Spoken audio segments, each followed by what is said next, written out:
नमस्कार। अर्नब गोस्वामी जेल से बाहर आ गए।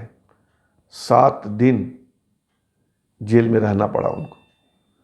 जेल से कैसे छूटे? शाम को सुप्रीम कोर्ट का आदेश आया और कुछ घंटों के अंदर उनको जेल से छोड़ दिया गया। ऐसा कम होता है। और आते ही अर्नब गोस्वामी ने कह दिया कि खेल तो अब शुरू होगा।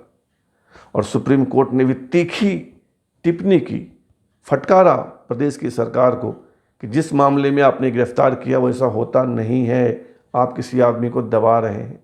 और हाईकोर्ट पर भी सवाल उठाए कि आपने अपने अधिकार का उपयोग नहीं किया। लेकिन आज हमारे संवाद का विषय ये नहीं है, आज कुछ नई बात है।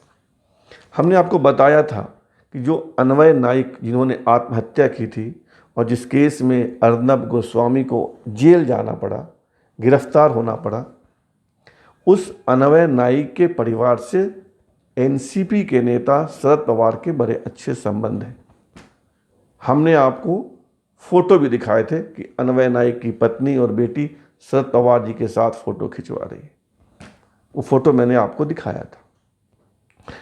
हमने आपको यह भी बताया था कि अनिल देशमुख एनसीपी के नेता हैं और शरद पवार के कहने पे ही उन्होंने एक बंद केस को खुलवाया और अर्नब गोस्वामी को गिरफ्तार करवाया। लेकिन आज हम एक आपको नई बात बताते हैं। आज मैं आपके लिए एक नई सूचना लेकर आया हूं। अन्वय नाइक परिवार के रिलेशन सिर्फ शरद पवार से नहीं, महाराष्ट्र के मुख्यमंत्री उद्धव ठाकरे के परिवार से भी है। और ये सूचना मेरी नहीं है, यह पूर्व सांसद और भारतीय जनता पार्टी के नेता किरीट सोमैया की है। किरीट सोमैया ने आज मुंबई में प्रेस कॉन्फ्रेंस किया और प्रेस कॉन्फ्रेंस में उन्होंने कागजात दिखाए, प्रमाण दिखाए अखबार वालों को, मीडिया के लोगों को। उन्होंने कहा कि अन्वय नाइक के परिवार से उद्धव ठाकरे की पत्नी रश्मि ठाकरे ने जमीन खरीदी है, कुछ एकड़, और वो तमाम कागजात उन्होंने प्रस्तुत किए। मतलब यह बात तो साफ है कि शरद पवार भी अन्वय नाइक के परिवार को भली भांति पहचानते हैं। उद्धव ठाकरे के परिवार के लोगों का भी उनसे बेहतर संबंध है। तो साफ है ना बात कि अर्नब गोस्वामी को जानबूझकर गिरफ्तार करवाया गया, एक बंद केस को खोला गया और केस खोलकर एक आतंकवादी की तरह, एक हत्यारे की तरह पुलिस भेजकर अर्नब गोस्वामी को गिरफ्तार करवाया गया।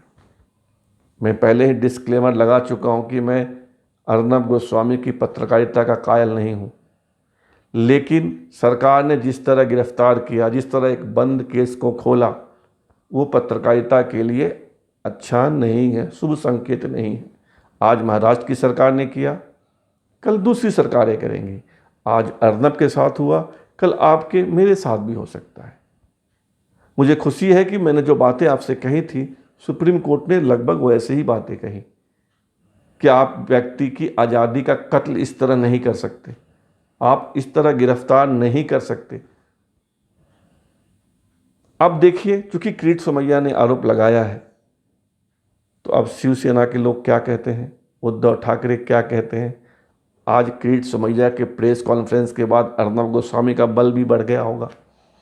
तो भी अर्नब गोस्वामी बनाम महाराष्ट्र की सरकार का मामला दूर तक जाएगा। आप भी देखिए, हम भी देखते हैं।